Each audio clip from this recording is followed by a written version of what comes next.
sometimes because it's the easiest thing to do, people just rely on consent. Now, what is the risk of an organization over relying on consent? I mean, there's so many risks. Because the whole essence of consent is really to ensure that, things are being done lawfully. And so when you rely on consent when something else should be relied upon, then you miss the entire purpose. How do you think organizations can communicate the lawful basis for processing personal data more effectively? So, Hello, everyone. You're welcome to the very first episode of the Brew the Basis podcast. In case you're wondering, what exactly are we brewing? Well, over here, we brew the legal basis for processing your personal data. And in case you're still wondering what exactly that means, well, you're about to find out. We want to discuss why do organizations, or what are the legal reasons, what are the grounds that organizations have to process your personal data. When you share your personal data with the Right Dealing app, you walk into a bank to open an account. What exactly are the legal reasons why the bank has to process your personal data, or for the Right Dealing app to, process your personal data? That's exactly what we're talking about on this podcast. And today I will not be having this conversation alone. I am joined by someone that I admire so much. She's the Director of Privacy Policy for Meta in the EMET region. That's the Africa, Middle East and Turkey region. Ladies and gentlemen, please make welcome Dr. Ololade Shilon. Hi. thank you very much. Thank you. Good afternoon. How are you doing? I'm good. You're so welcome to the podcast. I'm so excited to have this conversation with you. And our topic for today basically is beyond the consent trap. Why I agree is not enough anymore, and just talking about how organizations and even individuals seem to think that there is a bit of consent into everything that has to do with processing their personal data. So let's get right into the conversation. So why do you think consent has become the dominant language of data protection, especially as it relates to organizations processing personal data, and even for customers, everyday people, individuals, thinking that anytime an organization has to process my personal data, they need my consent? Why do you think we've had that issue? I think the problem is multiple fold, or the challenge is multiple fold, I would say. I think it's a combination of maybe just natural tendency to believe that anything that has to do with someone's personal data requires some kind of acquiescence or some kind of voluntary will for that to happen. But of course we know that's not the case, right? So yeah, we have ordinary people believing that consent is the only way that data can be processed. But we also have, I think, organizations also that believe that, or even when they don't believe that, they feel it's probably the easiest way for them to be able to relieve their obligations under the law. So I think it's a combination of different factors. Oh, okay. So do you think that public awareness and other forms of public educational materials that we've had in the past, do you think they've contributed significantly to why this perception actually exists? Yes, I would say so. I think, again, like I said, it's a common misconception. You even have laws that somehow sort of perpetuate that misconception. So laws themselves, but also people who believe that's the way things should be also perpetuate that. So you'd have maybe billboards talking about consent or asking questions around was your consent obtained before XYZ was done, even when it's not the appropriate legal basis that should have been adopted. So I think there's a whole lot of reasons and also avenues through which this is perpetuated. So I'd like to hear your opinion on a very interesting part of the conversation. Now, a lot of people think that when you're signing up on a platform, on a new platform, then you, at the point of sign up, the terms of service, then you see a privacy policy or a privacy notice, as the case may be, and then there is this checkbox. They tell you, I consent to this. Do you think that activity, or should I say that part of the sign up process, do you think it has actually contributed to how people perceive why organizations should process their personal data? 100%, and I hear this all the time. People referring to consenting to a privacy policy. And as you know, a privacy policy is not a document for consent. It's literally a transparency document. It's for you as a user to understand exactly what happens with your data. How is it collected? How is it shared?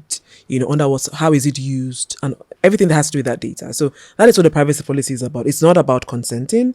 It's about helping you to understand what happens to your data whilst you're using that particular platform. And so maybe what has been confused with consenting is like acknowledging that you've actually read it and you understand what the privacy policy is saying. But that's very different from consent. Now, that's an interesting twist to the conversation, because yeah, a lot of people actually, maybe maybe they read, maybe they don't read, and then they think that by the time I just click this, that means I am giving consent to the privacy notice.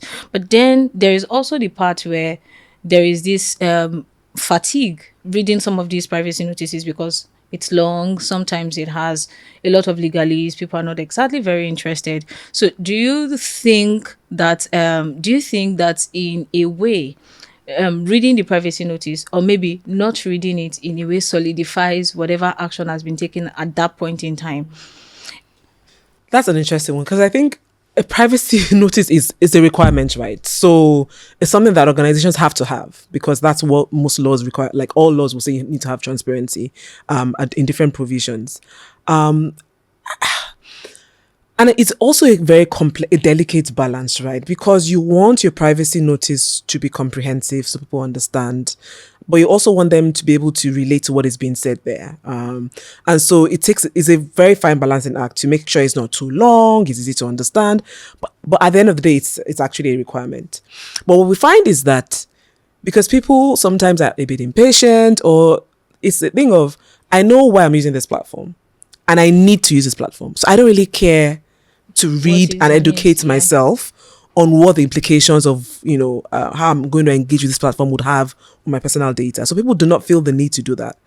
But then after they then, start to use the platform, they now realize later down the line, there was some, nuance that they did not understand. They then become surprised about how the data has been used or not used.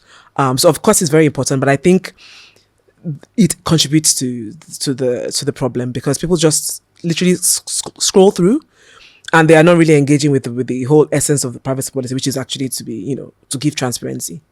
Okay, so typically you're saying that the privacy notice is not a contractual document, right? It's just an FYI, and it's for organizations to fulfill their transparency obligations under the law. Yes. So an individual cannot necessarily say, well, I did not consent to this privacy notice, whether you check the box or not, right? Do you even think it is a good practice to actually have users check a box that I have consented to this privacy notice, or I have read and understood this privacy notice? Do you think it is good practice? That's a difficult question to answer, because I think at the end of the day, the onus is always on the organization processing data to show that people understand, right? And so maybe that's why some people default to that, right? Or to show that, actually, I shared my privacy notice or my privacy policy, very transparent, easy to understand. And people actually went ahead and they read it. So maybe it's for some organizations a way to say, see, proof that actually I shared it and people understand. But of course, we know that people could even take that and not have read anything, right? In most instances. So I'm not going to say it's a bad practice, but I think that probably other ways one can ensure that people are actually reading the privacy notice. Okay, now that leads us to another interesting part of the conversation. What do you think valid consent should look like when it comes to processing personal data? What should it look like? I'm not sure I'm in the position to say what valid consent should look like, because we have laws, right? Yeah. Even in Nigeria, that says exactly what consent should look like. It should be freely given, specific, informed, and unambiguous, right? So those are the criteria, but I find them mutually reinforcing, but also a bit, in a word, difficult to have all the ducks in a row, right? How do you prove that it's freely given? Of course, freely given means that there's an absence of coercion and things like that. Informed means that there has to be transparency, right? So that's where it ties again to what we're talking about sharing all the information and help people to understand how the data is being used. So what level of information is sufficient? I think it will really depend on exactly what kind of processing is happening. So I'm not sure there's a one size fits all for all this criteria. Also, freely given, informed, specific, right? What does specificity look like? I don't think it's the same thing in all situations, right? And also, how do you make sure it's unambiguous? Yeah, that in itself is ambiguous, right? So I think it's, and in fairness, it is important to sort of have those high standards, because I think again, we've seen how consent has been misunderstood and and in a way abused.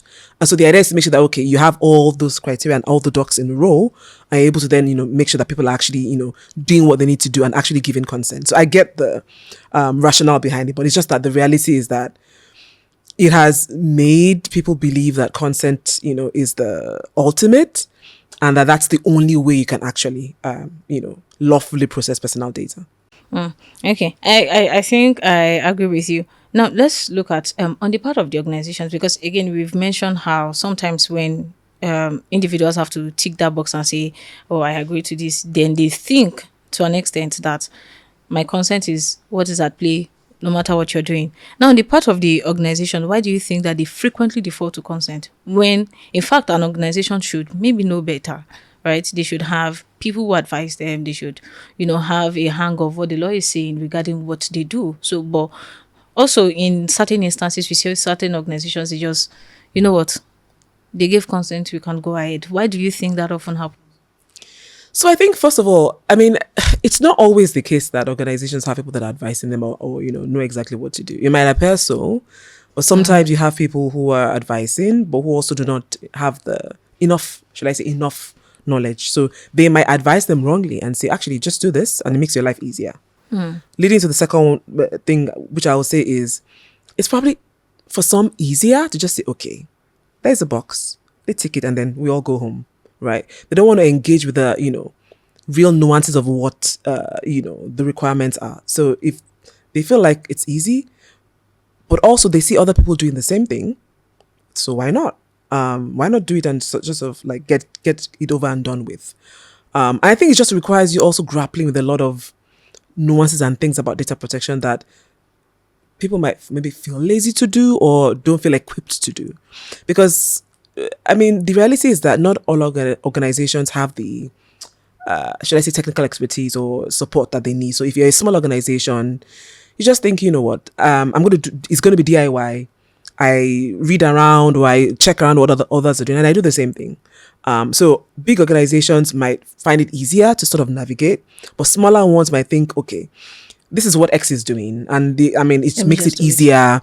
It's the least expensive option. I don't have to invest in really, taking apart exactly how I process data, what I need to do, and what are the other legal bases that actually I should be relying on. Let me just do what everybody else is doing and sort of get it over and done with. I think that might be part of the problem. Okay, so now let's look at the risk of over relying on consent for an organization, because again, from the conversation, we can tell that there are other legal bases that could apply for processing personal data, but sometimes because it's the easiest thing to do, people just rely on consent. Now, what is the risk of an organization over relying on consent? Yeah, I mean, there's so many risks. Because the whole essence of consent is really to ensure that, things are being done lawfully. And so when you rely on consent when something else should be relied upon, then you miss the entire purpose. So, for example, you mentioned other legal bases. We have things like performance of a contract or vital interest. Or, when you have a legal obligation as, for example, a government entity to collect personal data and they want to rely on consent. I think it, first of all, confuses people. But over and above that, I think it's also very misleading, right? They feel like, I have a choice, but they might not actually have a choice. So, for example, in terms of performance of a contract, do you want to sign a hire purchase contract for a car? And then you're insisting that you're not going to give them your ID or your ID document because they require your consent or things along those lines. It's impossible. Like, if you're getting it from a bank needs to know who you are so they can actually collect your information, or you're not going to give them your bank details from where they're going to extract the money. But how are you going to get the contract, right? So I think it's a bit of that. Yeah. Okay. So, do you also think that consent over relies on the whims of the data subject or the individual?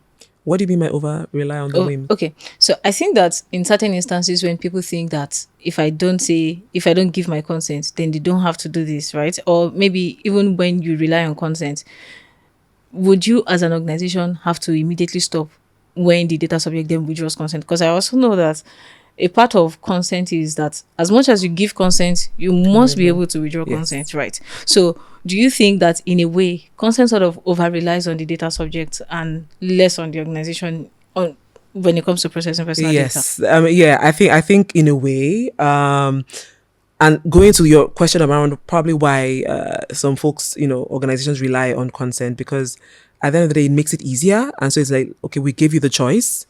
We don't have to And do this much is what work. you We just choose. create and then you must take responsibility for that choice in the long run, even when it's not really a proper choice. So I think, yeah, I agree with you that that's probably another reason why organizations decide to go the consent route. So then, do you think that consent then can be a reputational safeguard rather than something more around compliance? Because then it becomes very easy to say, you know what, I got consent. yes, I got Yes. consent. You said yes, so I can Yes, go ahead. absolutely. Absolutely. It's just a way of covering the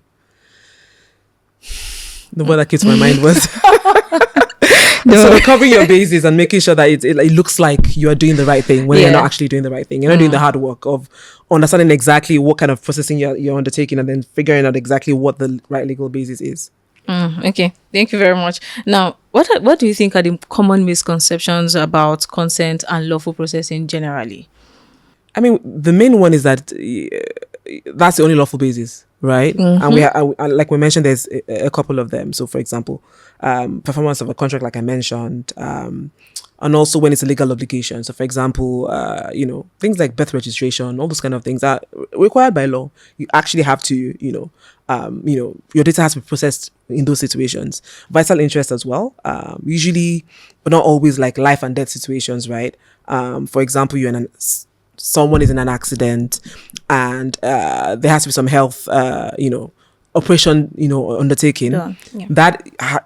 You're not going to ask the person who's probably unconscious for their consent for that kind of medical treatment. So it's absolutely important that people realize that there are multiple bases, and sort of, stop the over reliance of consent and expectation that consent will always be required of them. Okay, thank you very much. So now let's go to the other part of the conversation. Now, how do you think organizations can communicate the lawful basis for processing personal data more effectively? We already mentioned how sometimes having to click that checkbox and having it in your privacy notice, sometimes users may not exactly go to through that length of reading through all of this. So how do you think organizations can maybe be creative about it to communicate this legal basis for processing personal data to data subjects? Yeah, I think it really depends on what kind of organization we're talking about and what they will typically rely upon, right? So, I cannot imagine a situation where, for example,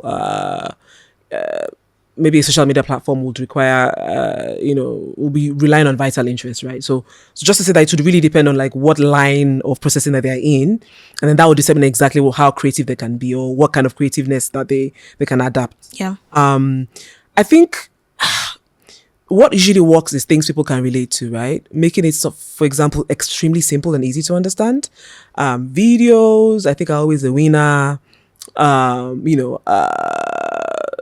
Videos, I would say, maybe also things that are comic in nature, so people can laugh on one hand, but also Learn understand on the other hand, what is being talked about.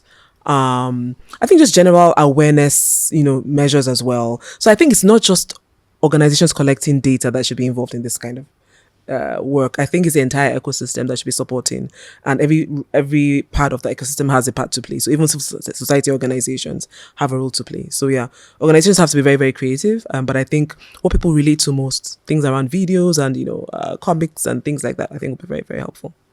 So it's very interesting that there was one time I'd gone to these websites to, it's a personal website, and the privacy notice was written like a rap. Oh wow, interesting. Yeah. I read But it, how and could you detect it was a rap? it was just the way it was rhyming. Yeah, the rhymes, and it was more like a rap that had this nice beat. Wait, how do you tell a beat from reading a rap? I don't. So I have this thing when if I detect something is maybe musically written, I just think around it and I think about it in a way I assume that. Yeah. But this was actually written like we could see the should I say the cadence now? Okay. It was okay. It was actually beautiful. Yeah, I can Right. imagine. So now I can imagine that if maybe it's a music platform, you want to adopt something like that, something that Exactly. people can Yeah. relate to it. Yeah. Yeah. So that I was going to say, and that's what I was saying, that it really depends on the nature of processing. I think it will make sense if you are approaching, a musical platform. If you see that kind of approach, it will resonate. It will Yeah, make sense to you. definitely. So I think you have to adapt it to exactly what situation that we are in at each given time. Absolutely.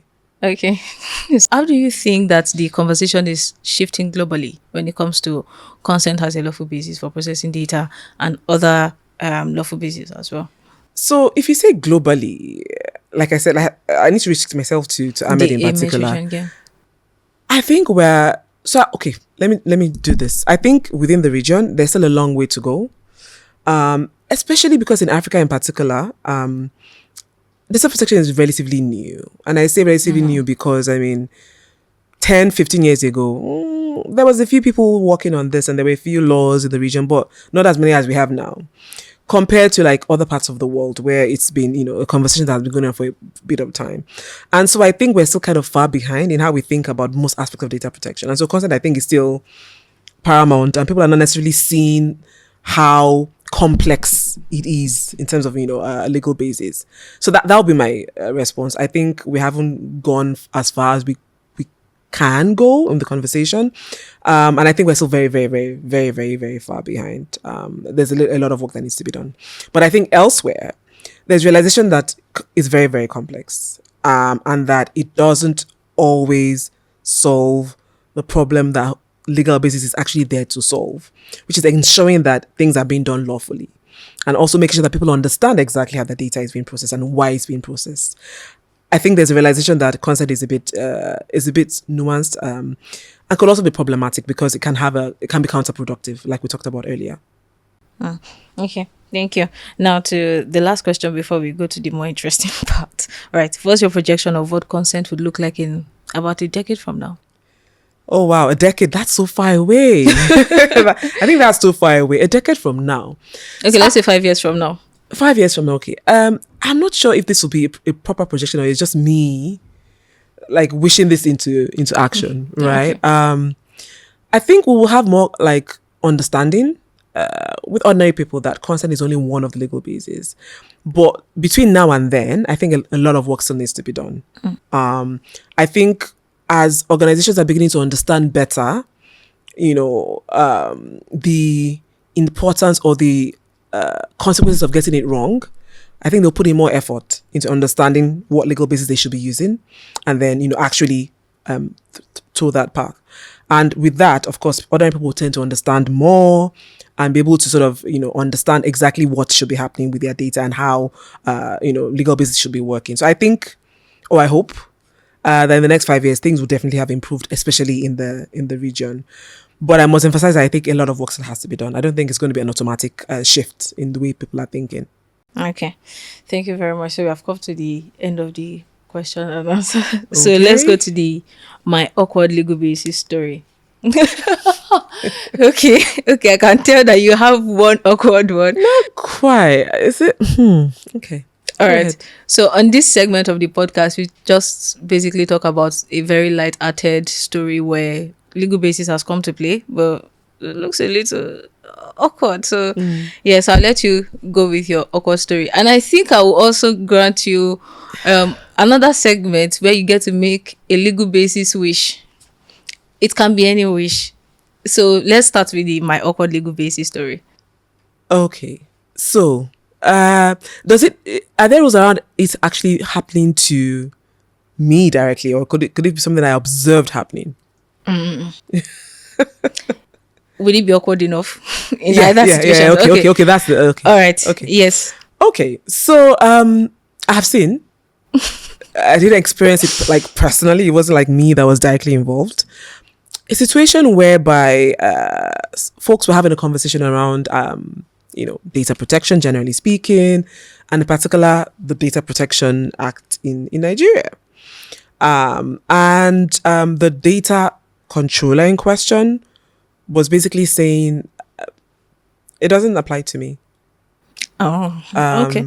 Because I haven't consented to the Data Protection Act. And so because I haven't given my consent to the act, I'm not bound by the provisions of the act. Is that awkward enough? Oh, Or is that just confusing? that's more awkward than I anticipated it to be. So, okay, okay, that was very, that was very awkward because then I was thinking, what does it mean by the yeah no consent? I think it just shows the extent to which consent is synonymous with data protection for most people. Like when most people think about data protection, all that comes to their mind is consent. And so consent is then used in any kind of situation. I think the most awkward part is that the person extended it to consenting to an act. Exactly. But that's the point. So when people hear data protection, all they think about is consent. And so when you're trying to say, okay, the lawyer has come into force, these are, the obligations, consent just has to be part of the conversation. And then it becomes, well, it can apply to me. Okay. Yeah. Okay. So do you want to make a wish, a legal basis wish? And what would your wish be? I can't grant the wish, but it's a wish anyways. I think for me, because we talked about it a lot, I think I would like to see different stakeholders in the ecosystem put in more effort in trying to dispel, should I say, the myth around consent or the myth around legal basis, generally speaking. So people understand, or so people get to hear more about the other legal basis, and reduce the focus on consent. So for example, we have, things done, videos, comics, or whatever done around each of the other legal bases, like whether it's legitimate interest or is contract, so that people can start to see it around them all the time. And over time, it sort of becomes, part of their lived reality, and they realize that, okay, they're actually more legal bases. I think it's not, things are not going to change until we see it like all around us and all the time. And it's repeated over and over again. Otherwise, we're going to remain with the concept as being the only legal basis in many people's minds, in my opinion. Okay. Thank you very much. Ladies and gentlemen, there you have it. We have come to the end of this episode. And yes, you have to grant Dr. Shilon's wish. And that is you actually getting more involved in the ecosystem, trying to learn more about legal basis for processing personal data. And yes, you've taken the first step. You listen to our podcast. And yes, thank you so much, Dr. Shilon, for making our time to join us on the podcast. My pleasure. Yes, so we need you to watch out for the next episode. Share with your friends. Make Dr. Shilon's wish come true. Share with your friends. Share with that co-founder friend that you have that thinks they have not consented to the Nigerian Data Protection Act. Share with your sister, share with your brother, share with everybody around you. Listen to the podcast and learn. Thank you very much. Till the next episode, keep brewing. Bye.